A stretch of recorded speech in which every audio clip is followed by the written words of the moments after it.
So my song For You, believe it or not, was never supposed to get out, never supposed to be recorded or even be on the radio.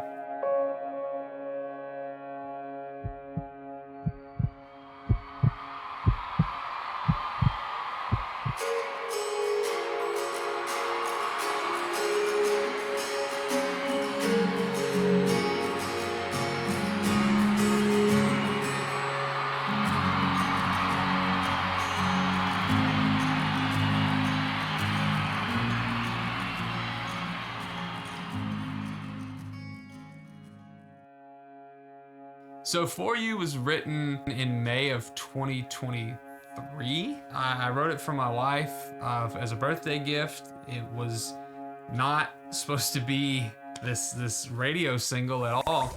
Live in North Knots, broadcasting to the world. You are tuned into Crags Radio, and this is the Party Special Live. That was Noah Lynch just then with his latest track, For You, and I absolutely fell in love with that on my TikTok live today when I heard it for the first time. I love the vocals and especially love that cheeky guitar solo at the end. I went to my good friend Levi Reddy, who has a recording studio, and I wanted to get it just recorded so I could play it in our vehicle and she hear it and just get a reaction. And that was it. I came in and recorded 2 guitar tracks. We had a cajon on it, and I didn't think anything of it. And I showed it to her, and she loved it, and that was pretty much it. Levi kept kind of nudging me and was like, man, like, I think we could record this and we could do something with it. And I kept blowing it off, and I was like, no, like, I'm not doing that. And I think the main reason was because I was a little nervous to put my music out there for people to hear. And I didn't know it at the time, but looking at it now, I'm so grateful. And I'm so glad that he did. He sent it to Isaac Marino of Kingdom Come Studios just as a mentor of like, hey, I recorded this track. Here it is. How is the mixing and things like that? And this was after he convinced me to add some other instruments to it and just see what could happen. And then when Isaac heard it, a guy that I didn't know at the time, I didn't have any correlation with him. He didn't know me, I didn't know him, so he didn't really have a reason to lie. Ended up really liking the song. And that news then got brought back to me by Levi and was like, look, man, this guy's the real deal. I think you should really consider releasing this song. And for me, that was new because only my like very, very, very close friends and family have ever heard any of my music. And so I kind of looked at it like, okay, this guy doesn't know me. He doesn't have a reason to lie to me. And he really likes my song. So what if there's a chance? We did it. We released it. We had a little live stream on Facebook. I thought nothing of it. And then within a month, it hit like 30,000 streams. We did merchandise sales. We did radio play. It was featured on a radio station all the way in UK called Crags Radio. And everything happened really fast, like extremely fast. And it's kind of weird because I wanted to put music out. And I knew that I wanted to do that, but in the back of my mind, it was kind of this like, oh, this isn't gonna work, so it doesn't really matter. And then it did, and it started to really take off. So fast forward, it had been about 3 months, and I had this following that formed, and I'm like, we've got to write another song.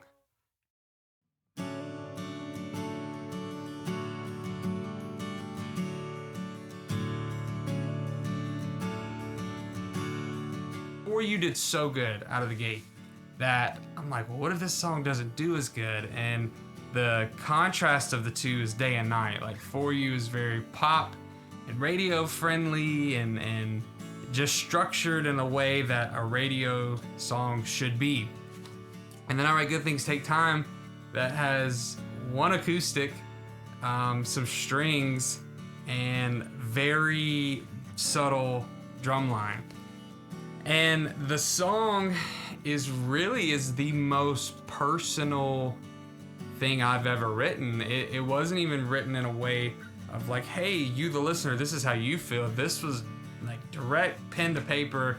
This is what I feel. This is what I'm having to tell myself to keep going and do this. I was fortunate enough that Isaac, who, 4 or 5 months prior, I didn't really know this guy.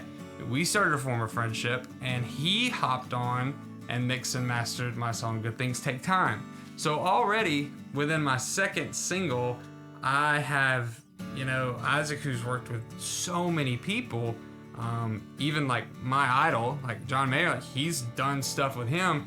This guy's mixing my second ever song, and things are just really moving really fast. And so that song does great. It charts really well on Pandora. And that was a whole new audience that I didn't even know I had.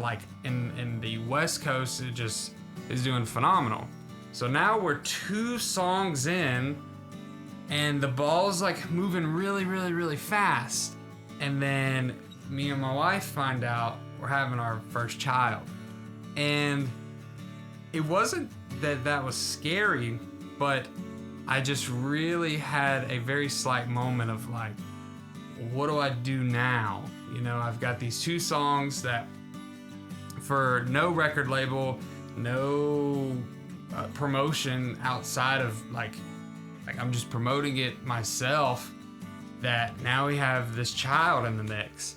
And that's how we get to the 3rd installment, Honest.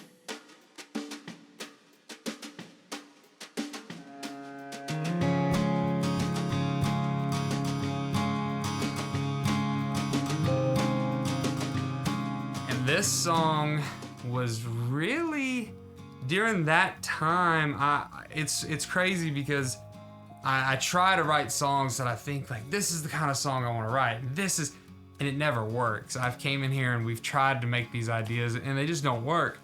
But this song was more or less, me and my wife are first time parents, and I'm not lying to people when they ask how am I? But I question, do you really want the truth? Do you really want me to be honest? And for me, it was just, I started listening to people and I just didn't believe what anybody was saying. It didn't matter who I talked to. Everybody was great. Almost social media, everything was just so good. And I just didn't believe it. And so it got to a point where when people started asking me how I felt, I started really being honest with them.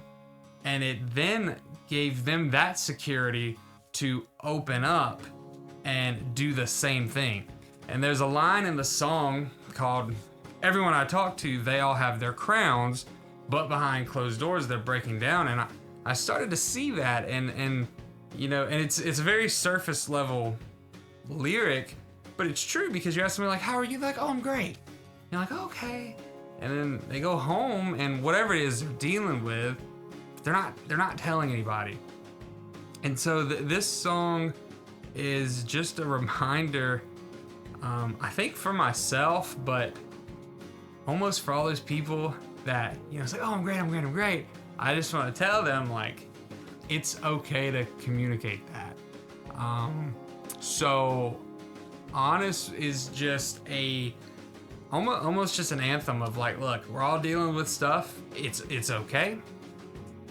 Everyone goes through things, but we're never gonna get past that if we don't communicate with it.